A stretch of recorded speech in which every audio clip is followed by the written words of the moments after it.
Zombies are one of the most persistent monsters in modern culture.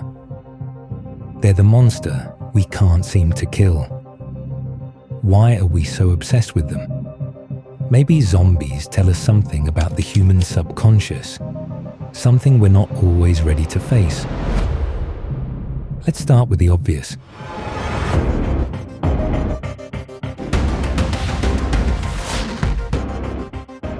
Rotting flesh, vacant eyes, twisted limbs. At first glance, zombies are about disgust. It's biology. We're wired to avoid decay. It smells wrong, looks wrong, means danger, disease, death. Zombies trip this wire perfectly. They're the walking embodiment of don't touch that. And yes, they're also trying to kill you. It makes sense. It's primal. But that's only the surface.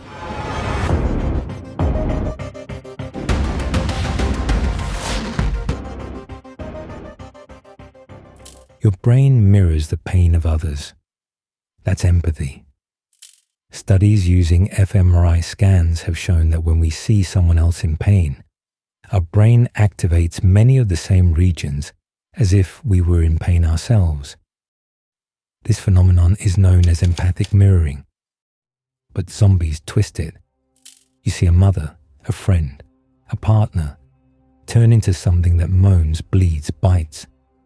You recognize the face but not the mind. This triggers a deep cognitive dissonance. Your brain sees a familiar person, but that person no longer behaves in ways that match your memory or expectations. You want to feel sorrow, but your instincts scream danger. This emotional contradiction causes discomfort that's hard to name, not death.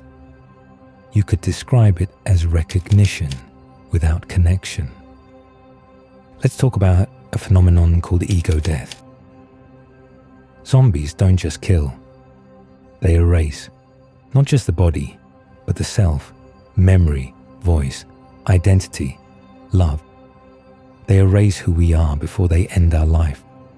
In psychology and philosophy, ego death refers to the loss of a sense of identity, a collapse of the self-narrative that gives us continuity and meaning. In healthy contexts like meditation, ego dissolution can be freeing, but when it's forced, involuntary, or irreversible, it becomes terrifying. Zombies embody the worst version of this. Not just death of the body, but death of personality, memory, voice, values, relationships. When someone you love becomes a zombie, you still remember them, but they don't remember you. It's grief with no closure. You could argue that zombies symbolically echo advanced dementia, where a person remains physically present, but mentally distant.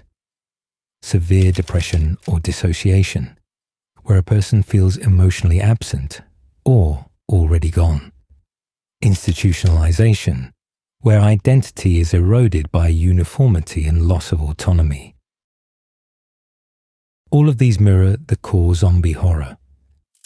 The mind is gone, but the body keeps moving. In cognitive psychology, the self is built through social interaction, memory, cognitive processes, narrative construction, and cultural influences. Zombies lack all of them. They are bodies stripped of cognitive context. They are raw biology without biography. That's what makes them uncanny. They aren't other. They're what we fear becoming if our mind collapses before our body does.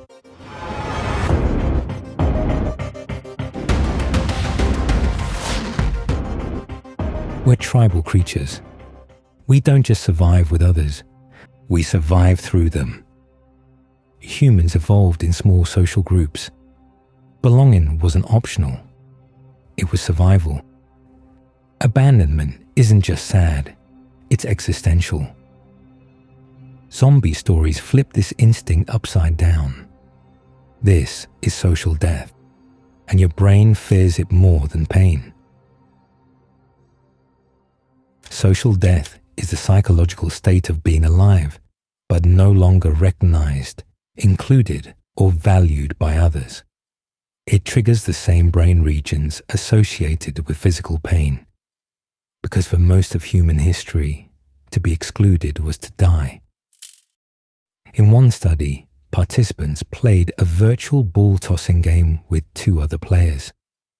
At first, everyone was included.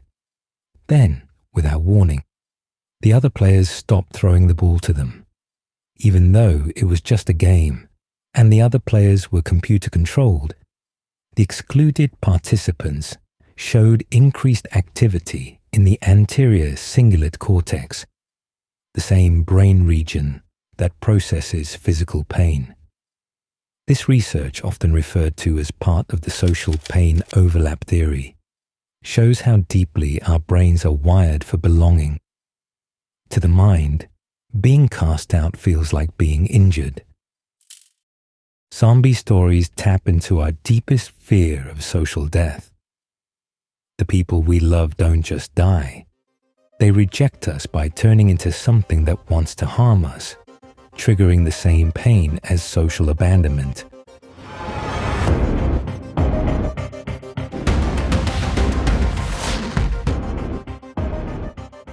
Zombie fiction usually begins with a breakdown of systems, of structure, of trust. But the undead are just the beginning. What comes next is the collapse of moral order. Stripped of law and structure, people redefine right and wrong in real time.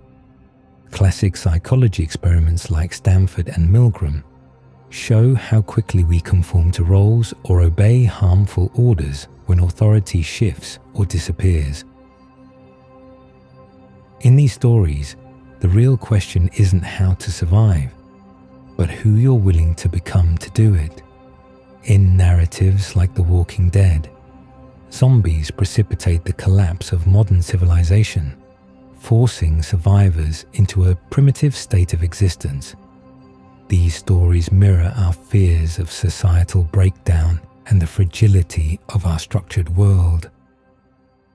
People also love to fantasize about the apocalypse, not just because it's scary, but because it's clear.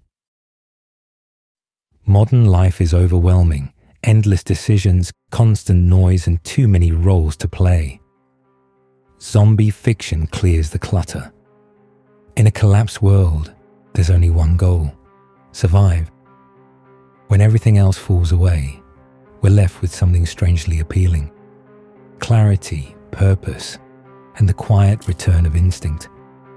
Research also shows that in times of crisis, people often form tight bonds with others they wouldn't normally trust. Zombie narratives reflect this dynamic. They aren't just about destruction. They're about social repair under pressure. We don't watch them because we want collapse. We watch them to explore whether, in the ruins, belonging can be rebuilt.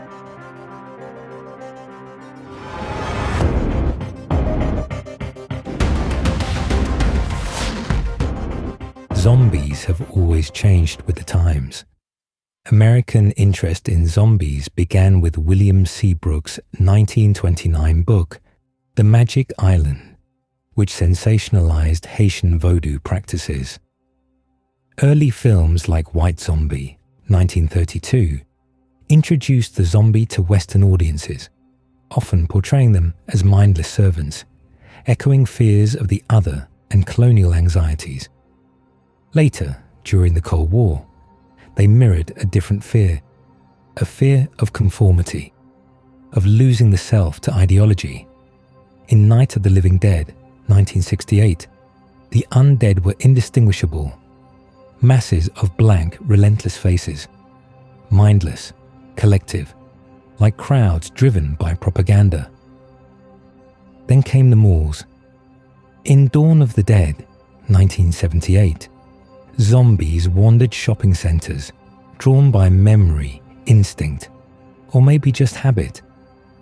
They didn't know what they were looking for. They just kept consuming. And in those endless loops, we started to see ourselves.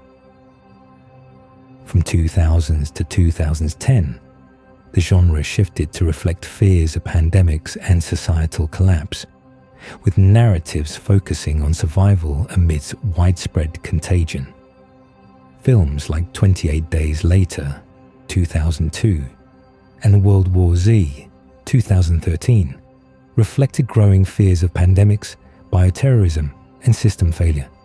These stories mirrored real-world anxieties: SARS, H1N1, Ebola, HIV, and later COVID-19. The zombie became less of a supernatural being and more a metaphor for viral panic, invisible threats, and how fragile civilization really is. Survival became the new center, not defeating the monster, but finding food, forming a group, and staying human in the ruins. It's a cliche in modern zombie stories. Zombies aren't the worst part. People are. Zombies' adaptability makes them enduring figures in horror, continually reshaped to reflect contemporary anxieties. This evolution underscores how zombies, beyond their horror appeal, serve as powerful symbols reflecting the deepest fears and concerns of society throughout different historical periods.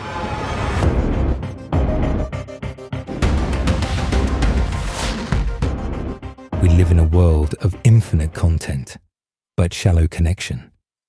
Some argue that traditional sources of meaning, like religion, community, shared purpose, are eroding. People feel more adrift, anxious, and isolated than ever. We move constantly, but what for? What if zombies show us what happens when motion outlasts meaning? What if zombies are metaphors for what we become when we're stuck in that meaningless motion, moving, consuming, surviving, but disconnected from any real purpose? They don't just reflect our fears, they reflect our condition. That's why no one says the word zombie in zombie films, because it's too close, too human. Each zombie trait mirrors a deeper cultural fear. Their lack of speech or intelligence reflects a loss of meaning-making. Their hunger for brains is ironic. They crave the very organ that creates purpose. Their wandering mirrors modern aimlessness. Their homelessness points to a lack of belonging. Their herding behavior imitates community without connection. They're not demons or supernatural beings. They're biologically plausible, grounded, naturalistic. That's what makes them unsettling. They represent a kind of existential failure, not a villain to defeat, just something breaking down, slowly, permanently. So in short, zombies are metaphors for modern disconnection, emotional emptiness, and the loss of meaning in daily life. We fear them not because they're different from us, but because they're too much like us.